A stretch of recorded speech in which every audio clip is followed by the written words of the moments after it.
तो दोस्तों, अगर आपके गुलाब के पौधों में नए नए ब्रांचेस नहीं आ रहे हैं, नए नए कलियां नहीं बन रही है, तो आज मैं इस वीडियो में एक ऐसे खाद के बारे में बताने जाऊंगी जिससे आपके गुलाब के पौधों में इस तरह की नए नए कलियां बनेंगी, बड़े बड़े, और नए नए ब्रांचेस आएंगे।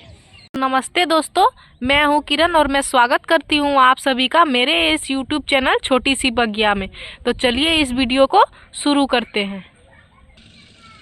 तो दोस्तों, सबसे पहली बात आपको इस बात का ध्यान रखना है कि जो आपके पौधे में जो फूल पहले से आई हुई है, जो सूखने लगी है, जैसे आप देख सकते हैं मेरे इस फूल को, ये अब लगभग सूखने के ई पे है, तो उसकी कटाई छटाई करना बहुत ही ज़्यादा ज़रूरी होता है। जैसे देख सकते हैं यहाँ हमने इसकी कटाई की है और यहाँ मैंने एक कटाई की है, उसी तरह से मैं इसकी भी कटाई करूँगी।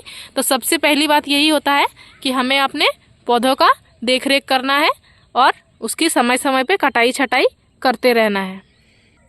तो दोस्तों, जैसे ही हम अपने समय समय पर अपने पौधों की कटाई छटाई करते रहेंगे, तो वैसे हमारे पौधे और भी अच्छी तरह से ग्रोथ करते हैं, उसमें नए नए ब्रांचेज आती हैं और पौधा और भी ज़्यादा घना होता है। तो हमें समय समय पर अपने पौधों की कटाई छटाई करते रहना है, तभी हमारा पौधा जो है वो हेल्दी होगा और घना होगा। और दोस्तों, दूसरी बात ये है कि हमें अपने गमले की मिट्टी को एसिडिक बनाना है। अगर हमारे गमले की मिट्टी एसिडिक नहीं होगी तो हमारे पौधे में अच्छे से ग्रोथ नहीं होगी, उसमें नए नए कलियां और नए नए फूल नहीं आएंगे। तो दोस्तों, आपको महीने में एक बार ऐसी खाद जरूर देनी है अपने गमलों में जिससे आपकी मिट्टी जो है वो एसिडिक बनी रहे और उसमें नए नए कलियां और फूल बने। और दोस्तों, तीसरी बात ये है कि हमें अपने गुलाब के पौधों को ठंडी के दिन में, जैसे कि अभी ठंडी की मौसम चल रही है, तो हमें ठंडी के दिन में पूरा दिन भर का धूप दिलाना बहुत ही ज़्यादा आवश्यक है। अगर हम पूरा 7 से 8 घंटा का धूप नहीं अपने पौधों को दिलाएंगे तो ये अच्छे से ग्रोथ नहीं करेगी और नए नए ब्रांचेस नहीं आएंगे। जितना ज़्यादा हम लोग अपने पौधों में धूप लगने देंगे दोस्तों, हमारी जो है पत्तियां उतनी ही ज़्यादा हेल्दी होगी और हमारे जो है वो फूल इस तरह के बड़े बड़े होंगे, इस तरह के बड़ी बड़ी कलियां आएंगी। तो दोस्तों, सबसे पहले आपको अपने गुलाब के पौधों में ये 3 काम करना है। उसके बाद मैं आज आपको एक ऐसे खाद के बारे में बताऊंगी जिससे आपके गुलाब के पौधे में नए नए पत्तियां भी आएंगी, इस तरह ढेर सारे कलियां भी बनेंगी और आपका पौधा बहुत ही ज़्यादा हेल्दी होगा, बहुत अच्छे से ग्रोथ भी करेगा। तो दोस्तों, एक बात जान लीजिए, अगर हमारे पौधे में फूल नहीं आ रही हैं, कलियां नहीं बन रही है, तो ये समझ जाइए कि हमारे पौधे में फास्फोरस की कमी होगी, कैल्शियम की कमी होगी, तभी हमारे पौधे जो है वो फूल नहीं बना पा रहे हैं, उसमें नई नई कलियां नहीं आ रही है। तो दोस्तों, आज मैं आप सभी को एक ऐसे खाद के बारे में बताऊंगी, ऐसे ऑर्गेनिक खाद के बारे में बताऊंगी जो ना तो आपके पौधे को कुछ नुकसान करेगा और आपके पौधे में ढेर सारी फूल आएंगी, कलियां आएंगी और इस तरह नए नए ब्रांचेस बनेंगे और बहुत सारी कलियां भी आएंगी। तो दोस्तों, आज मैं जिस खाद के बारे में आप सभी को बताने जाऊंगी वो प्रायः सभी के घर में, सभी के किचन में आसानी से उपलब्ध होगा और वो आप लोग देख सकते हैं, वो खाद है मसूर का दाल। तो दोस्तों, ये मसूर का दाल प्रायः सभी के घर में तो उपलब्ध होगा ही, तो इस मसूर के दाल से मैं आज एक ऐसा खाद बनाऊंगी जो हमारे गुलाब के पौधों के लिए बहुत ही ज़्यादा गुणकारी होगा।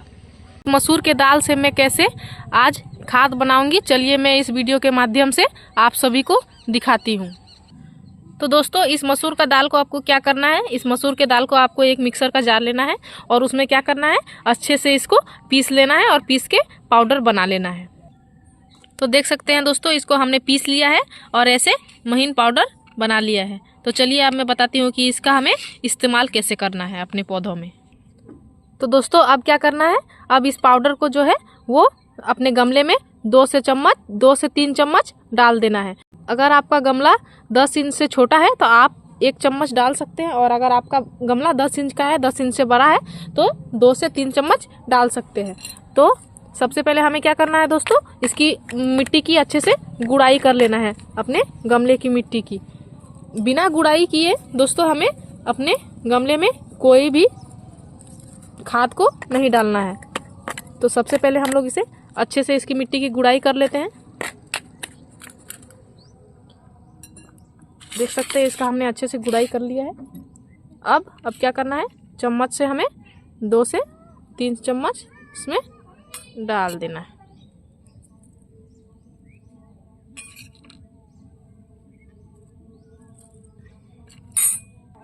और डालने के बाद क्या करना है दोस्तों, इसको हम लोग अच्छे से मिला देंगे।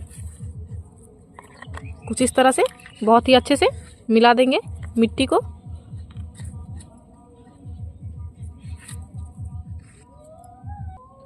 मिलाने के बाद क्या करना है दोस्तों, मिलाने के बाद आपको गमले में पानी डाल देना है। और पर एक बात का ध्यान रखना है दोस्तों, अगर आप गमले की मिट्टी अगर गीली लगे तो उसमें पानी नहीं डालना है, और अगर मिट्टी सूखी हो तो ही आपको उसमें पानी डालना है। और पानी भी उतना ही मात्रा में डालना है दोस्तों जितना पानी उसके गुलाब के जड़ तक ही पहुँचे, ना कि गमले से बाहर निकले। तो पानी हम लोगों को कम डालना है। इतना मतलब 10 इंच से 12 इंच के गमले में हाफ लीटर से भी थोड़ा कम ही पानी डालना है, जितना कि गुलाब के जड़ों तक बस पहुंच जाए। तो मेरी मिट्टी हल्की भीगी हुई थी दोस्तों, इसलिए मैं इसमें पानी नहीं डालूंगी।